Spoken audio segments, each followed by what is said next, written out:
홈팀 가시와 레이솔 포메이션은 3-4-3이며 역습 전개 과정에서 나카가와가 핵심 플레이메이커 역할을 맡는다. 그의 킬패스는 상대 수비 라인을 단번에 무너뜨리는 무기로 작용하며 순간적으로 공간을 열어낸다. 고이즈미는 육상 선수급 스피드로 뒷공간을 파고들며 골키퍼와 1대1 상황을 만들어낼 수 있다.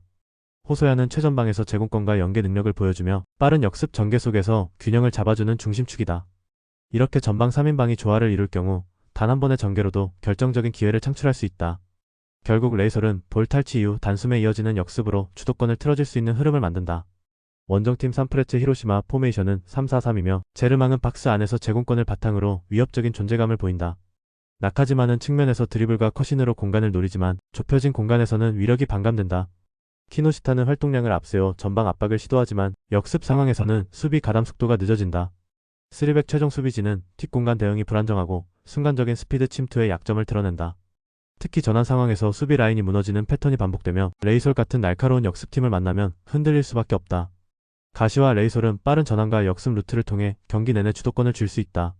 반면 산프레체 히로시마는 3백 수비 구조의 약점 때문에 뒷공간을 커버하기 어렵다. 이번 경기는 레이솔이 홈에서 확실한 공격 완성도를 보여주며 승리를 챙길 가능성이 높다. 홈팀 쇼난 벨마레 포메이션은 3-4-3이며 스즈키는 전방에서 활발한 움직임으로 압박과 연계 플레이에 기여하지만 제공권에서의 우위는 제한적이다. 이케다는 중원에서 적극적인 태클과 수비적 커버의 강점을 보이지만 전개 속도가 늦어 빌드업이 원활하지 못하다. 오쿠노는 공격 전환 시 박스 안으로 침투하며 결정적인 움직임을 보여주지만 페널티 박스 앞에서의 마무리 정확도가 아쉽다. 팀 전술은 빠른 압박과 수비 블록 유지를 강조하지만 볼 소유권을 빼앗기면 공간이 벌어지며 후반 체력 저하로 수비 집중력이 흔들린다. 결국 쇼나는 초반 강한 압박으로 흐름을 잡지 못하면 경기 후반 체력 부담과 수비 간격 붕괴로 고전할 가능성이 높다.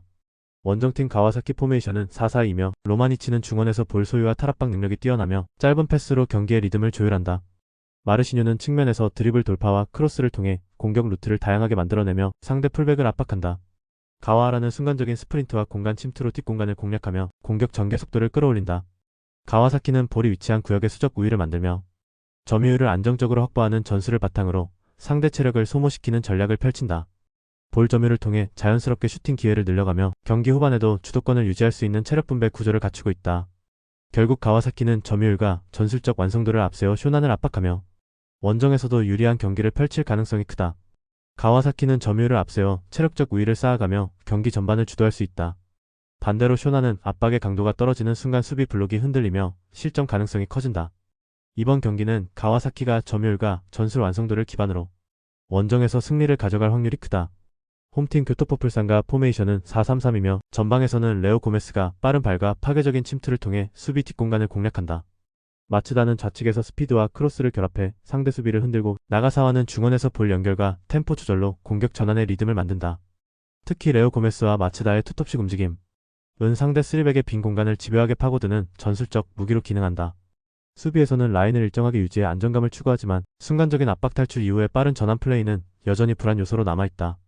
그래서 공격적으로 나오는 상대를 상대로는 오히려 카운터를 노리며 효과적으로 득점 기회를 만들 수 있다. 원정팀 마치다 젤비아 포메이션은 3-4-3이며 튜크는 제공권 장악력과 문전 앞 움직임으로 공격의 중심을 잡는다. 소마는 빠른 스피드를 살려 측면 돌파와 크로스로 활력을 불어넣고 라비는 공격 전환 상황에서 과감한 슈팅으로 변화를 꾀한다. 팀의 시그니처 전략은 강도 높은 전방 압박인데 라인을 지나치게 끌어올려 전체 밸런스가 흔들리는 위험이 따른다. 특히 최종 수비 라인 뒤쪽 공간이 크게 열려있기 때문에 발빠른 공격수를 둔 상대를 만났을 때 치명적인 약점으로 노출된다. 공격적으로는 상대를 몰아붙일 수 있지만 카운터 한 방에 경기 흐름을 잃는 경우가 잦다는 점은 분명한 리스크다. 마치다의 전방 압박은 분명 위협적이지만 그만큼 뒷공간은 넓게 열릴 수밖에 없다. 교토는 레오 고메스와 마치다의 빠른 움직임으로 이 공간을 집중적으로 공략하며 주도권을 잡을 가능성이 크다. 이번 경기는 교토가 홈에서 상대 전술의 약점을 정밀하게 찔러 승리를 가져갈 확률이 높다. 홈팀 간바 오사카 포메이션은 4-2-3-1이며 경기 전개의 중심은 우사미 다카시에게 있다. 우사미는 이선에서 패스를 풀어내는 능력이 뛰어나며 한 박자 빠른 전환 패스로 상대 수비 간격을 흔드는 데 능하다. 그의 전진 패스가 연결되는 순간 윌튼 펠리페의 페네트레이션이 시작되는데 폭발적인 돌파와 박스 안 침투가 상대 수비를 곤란하게 만든다. 툰맷은 중원에서 활동량과 커버 플레이를 통해 밸런스를 잡아주며 수비와 공격의 연결 고리를 안정시킨다. 특히 홈에서 간바 오사카는 우사미를 기점으로 하는 빌드업과 펠리페의 돌파가 맞물리며 공격 루트가 다양해진다. 결국 핵심 에이스 펠리페가 살아날수록 간바 오사카의 공격 완성도는 배가 된다. 원정팀 요코하마 마리노스 포메이션은 4-2-3-1이며 다비드는 전방에서 피지컬을 활용한 제공권과 연계 플레이를 시도한다. 크룩스는 측면에서 돌파와 크로스를 동시에 수행하지만 수비 전환 시 간격 관리가 허술해지는 약점이 있다. 우에나카는 이선에서 공격의 활력을 불어넣지만 결정적 순간 마무리에서 기복이 있는 편이다. 또한 원정에서는 빌드업의 속도가 느려지면서 공격 전환이 원활하지 못한 장면들이 반복된다. 그래서 경기 후반부 체력이 떨어질 경우 상대의 빠른 전환에 쉽게 공간을 내주는 패턴이 드러난다. 간바 오사카는 우사미 다카시의 전환 패스와 윌튼 펠리페의 돌파가 맞물리며 전방 공격 루트를 완성해낼 수 있다. 반대로 요코하마 마리노스는 느린 빌드업과 수비 전환 문제로 홈에서 강한 압박을 버티기 힘들다. 이번 경기는 홈에서 전술적 응집력을 극대화한 간바 오사카가 승리를 가져갈 가능성이 높다. 홈팀 피셀 고베 포메이션은 4-2-3-1이며 미야시로는 전방에서 제공권과 연계 능력을 동시에 발휘하며 상대 수비를 흔든다. 무토는 측면에서 활발한 움직임과 크로스를 통해 공격의 폭을 넓히고 이데구치는 중원에서 압박과 볼 배급을 동시에 수행한다. 포백 기반 전술은 시즌 초반부터 꾸준히 다듬어졌고 선수 간 호흡이 안정적으로 유지되고 있다. 공격 전환 속도와 수비 블록 간격 모두에서 짜임새를 보여주며 홈 이전까지 더해지면 초반부터 상대를 압박할 수 있다. 조직력이 탄탄하기 때문에 경기 후반에도 쉽게 흐름을 내주지 않는 장점이 있다. 원정팀 도쿄 베르디 포메이션은 3-4-3이며 소메노는 전방에서 기동력을 바탕으로 측면과 중앙을 오가며 공간을 노린다. 히라오는 좌측에서 빠른 침투와 크로스 옵션을 제공하지만 수비 전환 시 커버 범위가 좁다. 모리타는 중원에서 전개를 담당하지만 압박 강도가 올라오면 볼을 오래 소유하지 못하는 약점을 보인다. 시즌 초반에는 포백을 기반으로 운영했으나 최근 3백 전환 이후 안정감이 떨어지며 전술적 완성도가 흔들리고 있다.